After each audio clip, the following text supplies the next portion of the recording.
Good morning, welcome to today's RC Coffee Chat.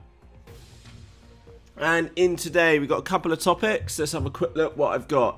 The Flytron Strobes have arrived. They're here in front of me. We'll get to those in just a moment. I went to slope soaring yesterday and almost knocked me and Andrew out with a weasel. That'll be an episode, well, a very short episode, coming out shortly. And we also did have quite a bit of some air-to-air combat, which it was really difficult, Oh, I also know the UAV chuck glider.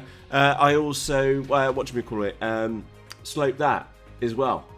Brilliant. I'll have an episode out on that one shortly too. And also, I meant flying today as well. So today's episode is going to be a little short one because I got some stuff to prepare for later. Oh, and maybe, just maybe, I was a little bit harsh about the HobbyKing new website. But, yeah, right, let's go back to the beginning. The Flytron Strobes. Now, I took some photos of these on the phone, so let me pop those up on the desk for you. I am super impressed with the quality of these.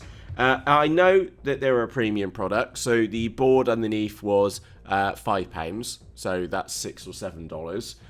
For something which is 2 centimeters round, and the dome was an extra £1. But on the flip side, they are so well engineered. It's even got the lugs on the bottom. You can see just here on the plastic cover, they've even got they even thought about the cables going through the top as well. So very, very well thought out product. Super impressed. The soldering looks absolutely fantastic, and let me get that back out in the cover. Yeah, really nicely done.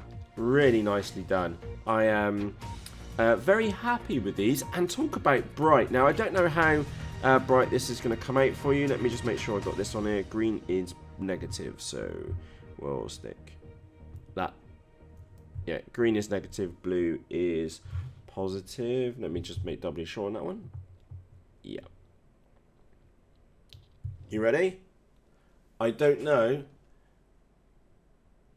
if you can see how bright that is, but I've still got dots in my eyes from when I did it earlier.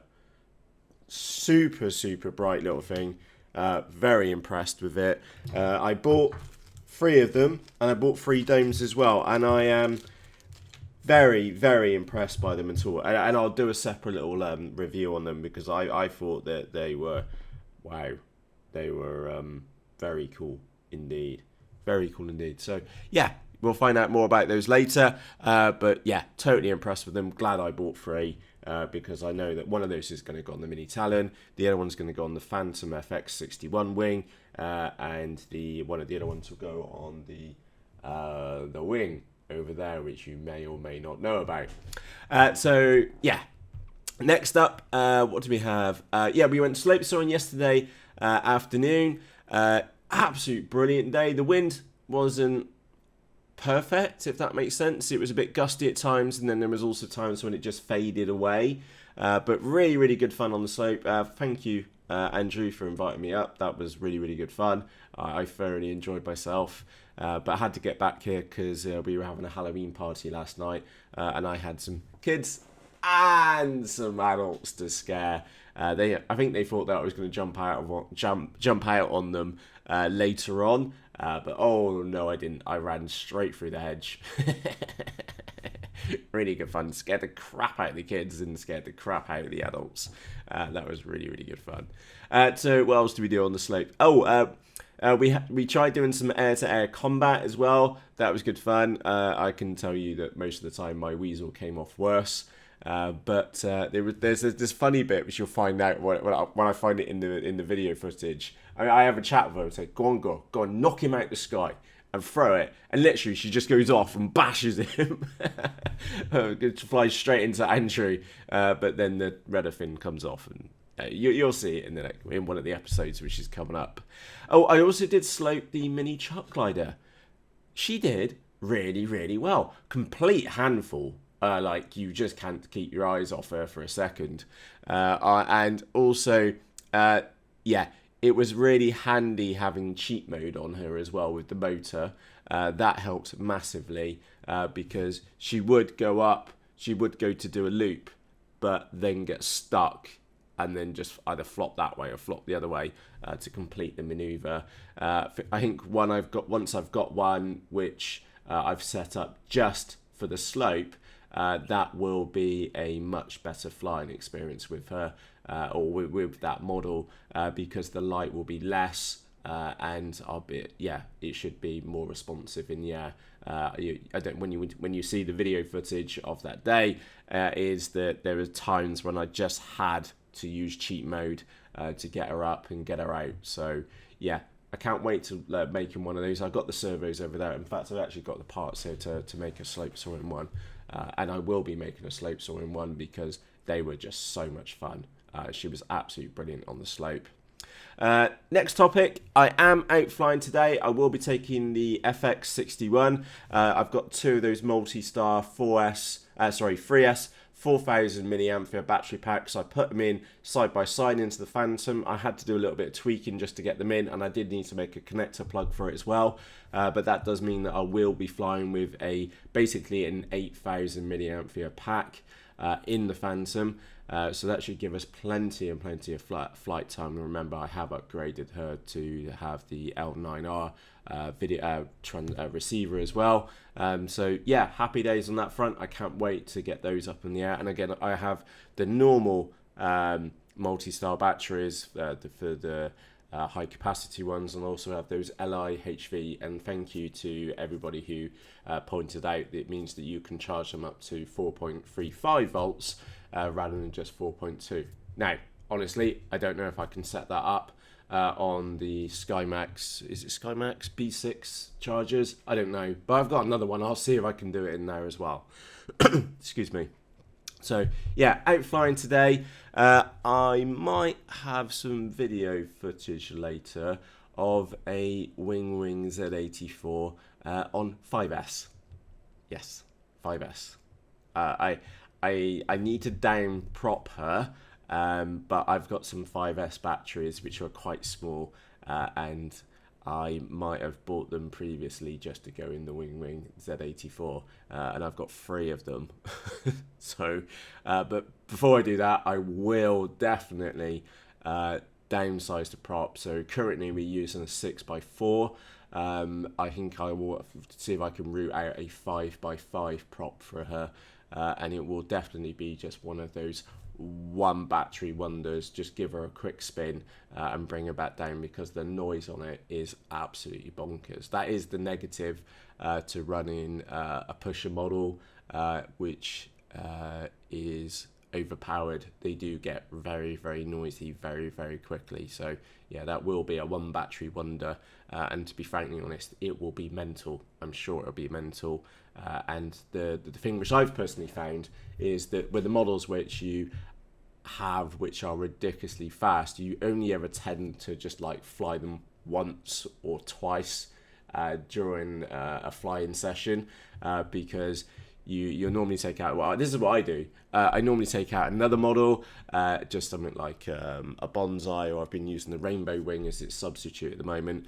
Just take this out, just have a muck around, just get like it to warm up, and then maybe progress to another model. And then when I'm feeling that I'm back up on my A game, that's when I'll take a fast model out, then absolutely cane the living daylights out of it, and then put that down, and then go on to a different model, or come back to one of the earlier models, and then muck around a bit more, and then again find another model to just rag the nuts off. So that's just the way which I fly. I like a warm up first, or get my unscheduled landings out on a cheap model, or a model which I don't care about, and then might progress to a model which I do care a lot about, which is definitely the Wing Z84. And I'm looking over there because she sat over there on the radiator, because we had to dry her out from the wet the other day. Now, the last topic of today is very simple. Maybe I was a bit harsh on HobbyKing. And the reason why I'm kind of thinking that today is that their website does have a lot of issues. There's no two ways around it. They did have an epic task of data migration, which they seem to have got pretty good. And the site is not far off what they had before, to be honest, but there are issues. But on the flip side, hat tip to HobbyKing, they really have made the whole hobby a lot more inexpensive. There's a lot of models which I really like on HobbyKing. Bonsai, Texumo, AXN, there you go. And yeah, maybe I was a bit mean on HobbyKing. Shipping isn't the cheapest anymore, but they do have a good variety of models, and I'm sure they'll get most of these things fixed. And when I said I genuinely didn't want to, I wouldn't have liked to be their e-commerce manager at the moment. I really would not like to be their e-commerce manager at the moment, because there is just like a massive long list of things to get sorted. But on the flip side, HobbyKing over the years, love it or hate it, they have made RC models and RC modelling, planes and cars and whatever else, probably boats or something like that, has made it an awful lot more affordable for the masses, which has to be a good thing, as I'm sure you'll agree. So that's where I'm going to leave. That's where I'm going to wrap up today's RC Coffee Chat. It is a Saturday, so are you flying today? If so, I want details. Let me know what you're going to be flying today in the comments section underneath this episode. I'd love to know what you're flying. And the reason for that is that you may have a model which I've never heard of, for example. And yeah, just let me know. So with that said, for myself, Matt, thank you ever so much for joining me today for today's RC Coffee Chat. I do have a collection of episodes which have kind of like backed up in the background. So they're all of like, sorry, I'm going slightly off topic, which is, yeah, normal, is that I do have a collection of episodes which are in different stages of being edited. But I'll be honest, 100% honest with you, for the last couple of days, I just couldn't be arsed. All right, that is my honest reason for not getting some episodes out. And yeah, I've got a couple of cool ones coming out. That Weasel, which almost knocks us out. We've definitely got the little chuck glider on the slope. We've got some combat as well. And we've also got the actual maiden of the Weasel XP slope soaring wing. That Weasel is by far, yeah, it is my favourite slope soaring wing. It's such a little handful. It really loves just to spin across and then just bank up on the side and then come back again. It's, yeah, such a beautiful little model to fly. And I've also got the roll sorted out on her as well, so she is rolling really axially on her axis. So yeah, I've got her maiden to get out as an episode 2, and there's a couple of other ones which I've been working on too. So anyway, today's a flying day. Go and get some more footage. That should be happy days. And like I said, if you're flying today, let me know what you're going to be flying. You can let me know in the comments section underneath this episode. So with that said, for myself, Matt, thank you ever so much for joining me this morning for today's RC Coffee Chat. And as always, happy flying. Cheerios.